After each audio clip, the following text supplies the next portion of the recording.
Hello, it's me, Teacher Dada. You don't have to be with your twin flame ကိုပြောရင်စိတ်ဆိုးကြမှာလားထင်ပါတယ်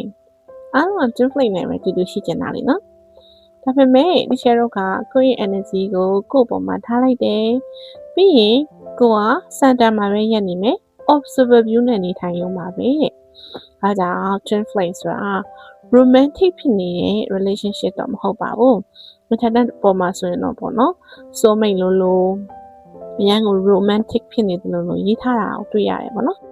ဒီချာတို့အနေနဲ့နှစ်ခုနှစ်စုံနှစ်ယောက်ဆိုပြီးတော့ဖြစ်နေခြင်းကနေ duality ကနေ non duality ကိုရောက်သွားတာ ਨੇ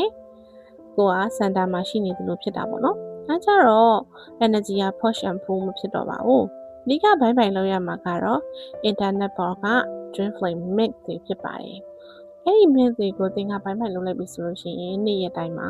ကိုဟာ spiritual awakening journey ပေါ်ရောက်နေရတာပဲဆိုတာမျိုးကိုယ့်ရဲ့ awareness လေးရပြစ္ဆုတ်ပံမှာရှိနေမယ်အရာအလုံးဟာပြစ္ဆုတ်ပံမှာပဲဖြစ်နေရပါဆိုတာကိုမြင်တွေ့ပါလိမ့်မယ်မြင်တွေ့လာတဲ့အခါမှာကိုဟာကိုယ့်ရဲ့ soul ပေါ့နော် soul is simultaneously incarnation in another body လို့ခေါ်တဲ့ other self တရားပြီးပါဆိုရင်တော့မပြီးတော့ဘူးပေါ့နော်ဘာဖြစ်လို့လဲဆိုတော့ကိုယ့်ရဲ့ soul ကိုမှတ်မိနေလို့ဖြစ်ပါတယ်ဒါကြောင့် internet ပေါ်က twin flame mix လေးတွေကိုဘိုက်ဘိုက်လုပ်ပြီးတော့ပြစ္ဆုတ်ပံမှာကိုဟာလုံလောက်ပါတယ်complete ပါ the whole ပါဆိုတာကိုဒီစောင့်နိုင်ကြပါစေနော်